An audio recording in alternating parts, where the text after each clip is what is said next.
নামাজ পড়বে না তাদের কবরের ভিতরে আগুনের বিছানা বিছাইয়া দিবে।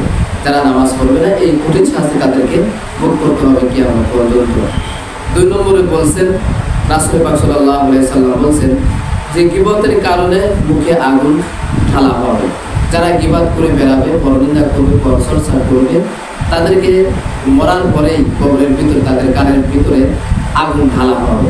তো যারা এই গীবত করবে এবং পরনিন্দা পরচর্চা করবে এদের কিন্তু এই শাস্তি কবরের মধ্যে হতে থাকবে এবং কিয়ামত পর্যন্ত চলতে থাকবে এই আযাবটা।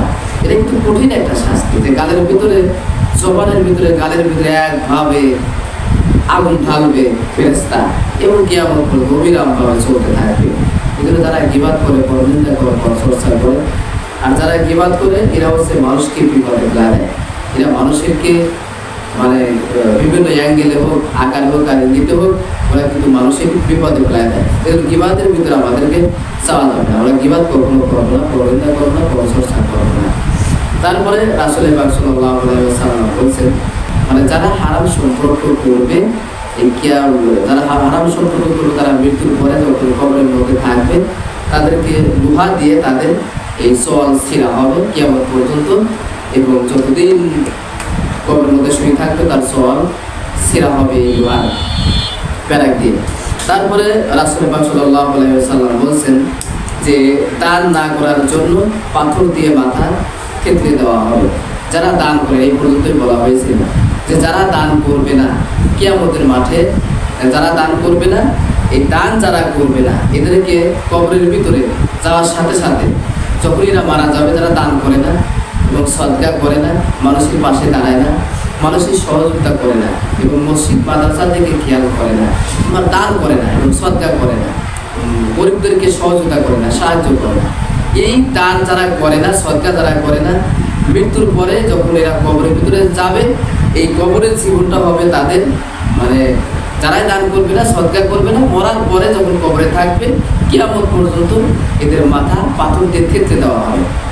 এবং যারা দান করে না এদের কত বড় শাস্তি যে কিয়ামত পর্যন্ত অবিরামভাবে যে তাদের এরকম পাথর দিয়ে মাথা থেতলে দেওয়া হবে এবং পাথর দিয়ে যখন মাথায় নিক্ষেপ করা হবে তখন এই মাথা চূর্ণ বিচ্ছিন্ন হয়ে যাবে, ছিটকিয়ে পড়বে চতুর্দিকে। যখন চতুর্দিকে ছিটকিয়ে পড়বে, পড়ার পরে ওই মাথা যখন গোস্ত মাংস যখন একত্র হবে তখন পাথর আনতে যাবে, ফেরেশতা তখন পাথর উঠাতে যাবে, উঠানোর আগেই এই মাথা আবার ঠিক হয়ে যাবে, আবার এরকম পাথর দিয়ে তার মাথার উপরে নিক্ষেপ করা হবে। তখন আবার এইরকম তার মাথা মানে থেতলি এবং ছিটকিয়ে চতুর্দিকে চারপাশে পড়বে, আবার যখন পাথর আবার উঠাতে যাবে আবার এইরকম ঠিক হয়ে যাবে। এরকম কিয়ামত পর্যন্ত কবরের জীবনটা তার এইরকম কাটবে।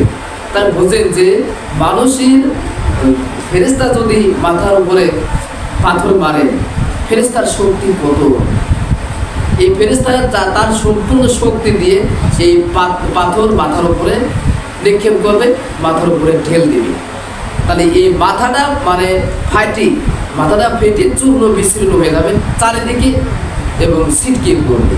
তাহলে তার পাথরের আঘাতটা কত ওজনের হবে এবং পাথরের আঘাতটা কত কঠিন হবে।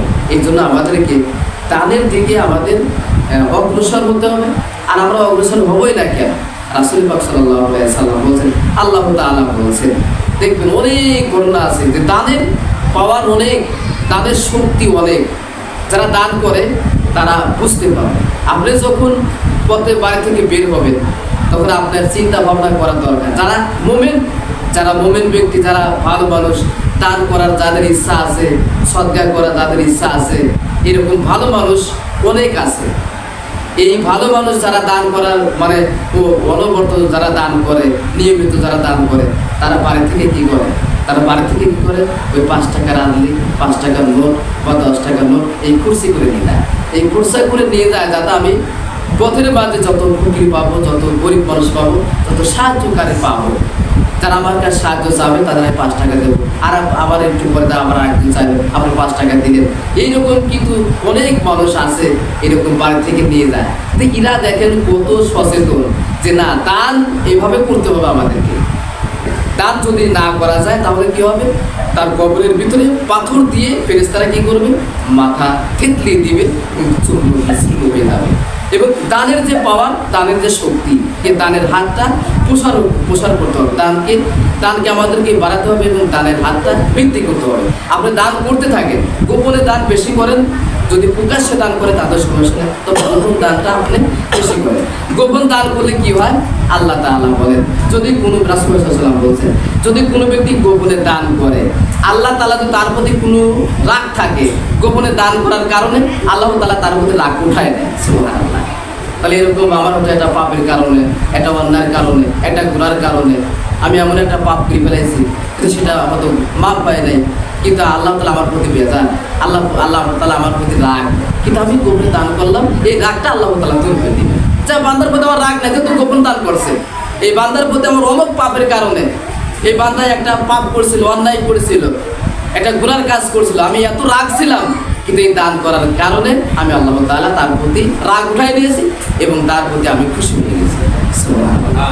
তাহলে বোঝেন যে দানের যে পাওয়ার, দানের যে শক্তি, এটা অনেক পাওয়ার এবং শক্তি। রাসূল পাক সাল্লাল্লাহু আলাইহি সাল্লামের এই দানের ব্যাপারে একটা অধ্যায় আছে, একটা কিতাবই আছে, মানে একটা অধ্যায়, কয়েকশো হাদিস আছে দানের উপরে। আল্লাহ তাআলা বলছেন যে বান্দা, তুমি একটা খ্যাত ফসল উৎপাদন করতেছ, তুমি খ্যাতটা পুড়ে রেখে আসলে, সেই খ্যাতটা আমি উৎপাদন করে দিলাম, সেই খ্যাতটা তুমি যত্ন করলে, যত্ন করার পরে খ্যাতটা যখন পাকলো তখন তুমি কাটিয়ে নিয়ে আসলে, কাটার পরে তুমি ওইটা বাড়িতে স্ত্রীর সাথে, ছেলে মেয়েদের সাথে ওই খ্যাতটা বাড়াই করে সুন্দর করে তুমি ঘরে উঠালে।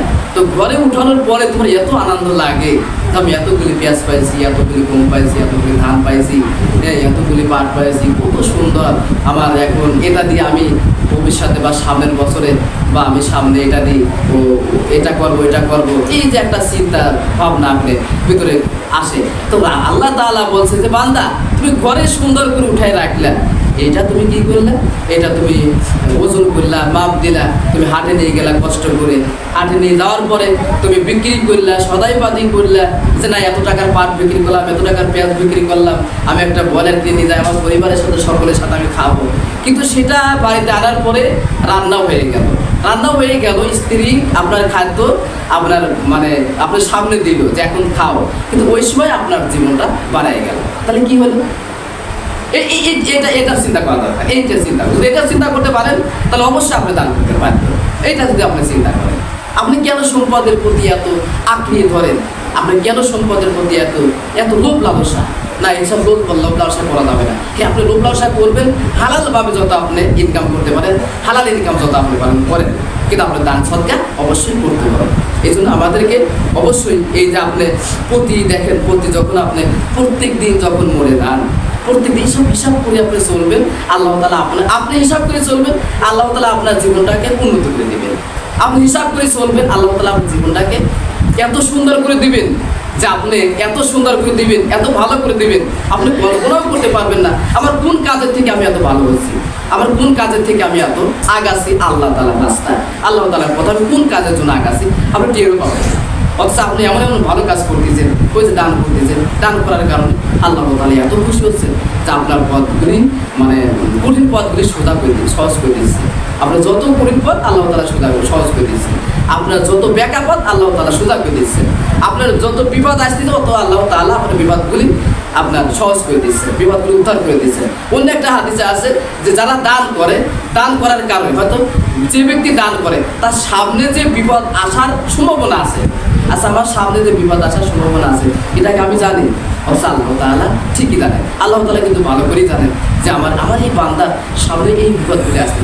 আল্লাহ তাআলা বলছেন আমার বান্দারা যখন দান করে তার সামনে যদি কোনো বিপদ বালা মুসিবত আসার সম্ভাবনা থাকে, দান করলে পরে ওই বিপদগুলি যে আসার সম্ভাবনা আছে ওইটা আল্লাহ তাআলা দূর করে দেন দান করার কারণে। সুবহানাল্লাহ। আপনার যা আছে তার থেকে দান করতে হবে এবং যা আছে ওর থেকে আপনি দান করবেন। আল্লাহ তাআলা বলছেন যে বান্দা তুমি দান করবা তোমার সামর্থ্য অনুযায়ী, আমি তো তোমাকে চাপ সৃষ্টি করি নাই, আমি কি তোমাকে একবারে মানে চাপাই দেই নাই যে না সব এইভাবে দিতে হবে।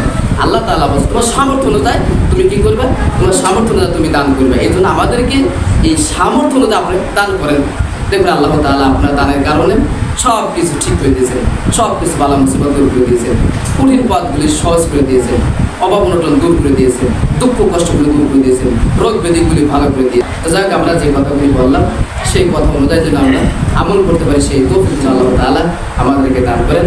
সকলে আমিন।